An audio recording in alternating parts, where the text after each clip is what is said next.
Bonjour Sylvain, et puis félicitations pour ton titre, champion du monde.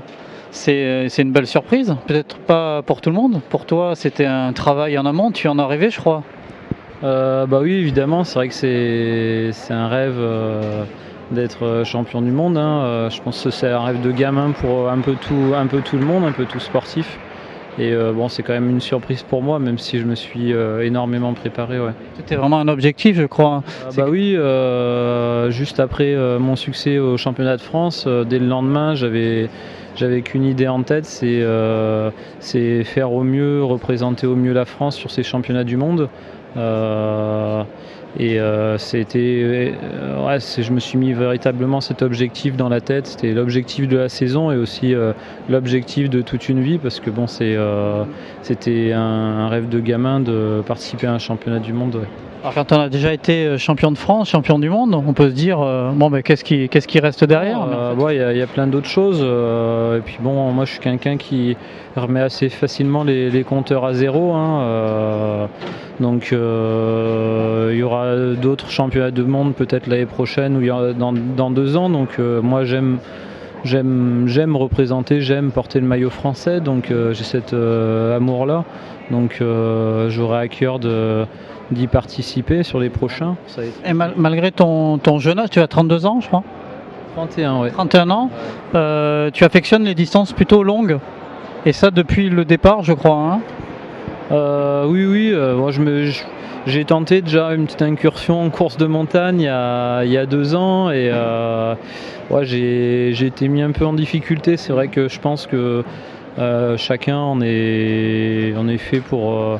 Voilà, on n'est pas fait forcément de la même manière et moi je suis peut-être plus fait pour la longue distance que pour les courtes distances. Ta distance fétiche, c'est aux alentours de 80 km?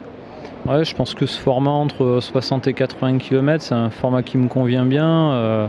Aujourd'hui, je me connais assez bien, même parfaitement. Enfin, au niveau gestion de course, je me connais super bien, donc je sais que ouais, je suis vraiment très à l'aise sur ce parcours, hein. Si je te dis ça, c'est parce que tu parlais tout à l'heure de course aux États-Unis. Course aux États-Unis, on pense à la Western State qui fait 100 miles, donc ça fait 160 km.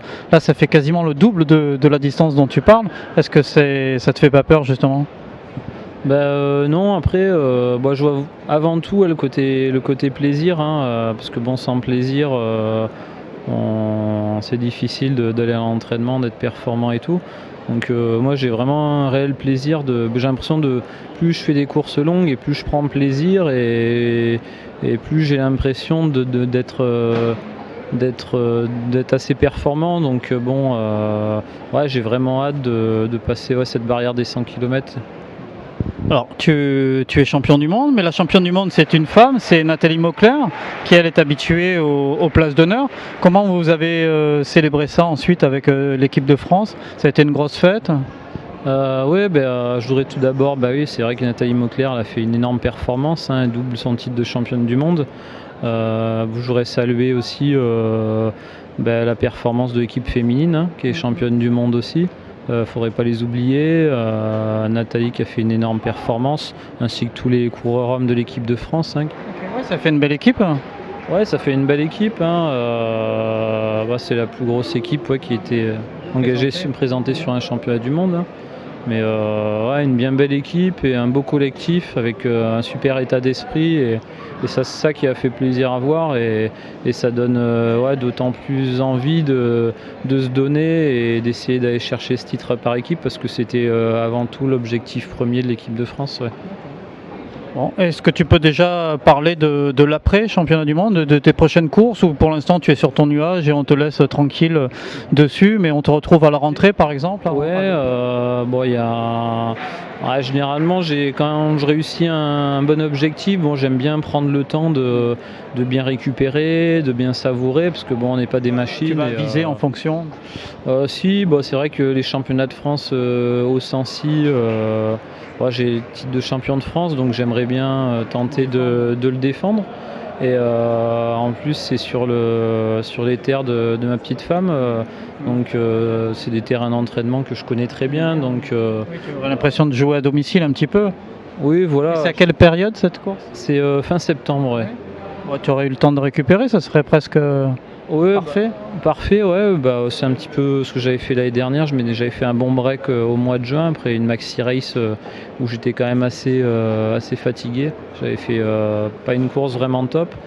Et donc ouais, je pense que je reprendrai début juillet par des petits formats de course en montagne. Au mois d'août, je pense qu'il y aura une ou deux belles courses, mais je ne sais pas trop encore. Et les Templiers aussi, bien sûr, je n'aurais pas oublié les Templiers, c'est une course qui m'a toujours fait rêver. Et je suis toujours tourné autour de la couronne de laurier, et j'ai jamais réussi encore à l'acquérir, donc j'aimerais bien faire quelque chose aux Templiers. Après, il y a peut-être le North Face San Francisco aussi en fin de saison. Un beau programme. En tout cas, on va continuer à suivre tes exploits. Et puis, on te souhaite bonne chance pour la suite. Merci. Au revoir.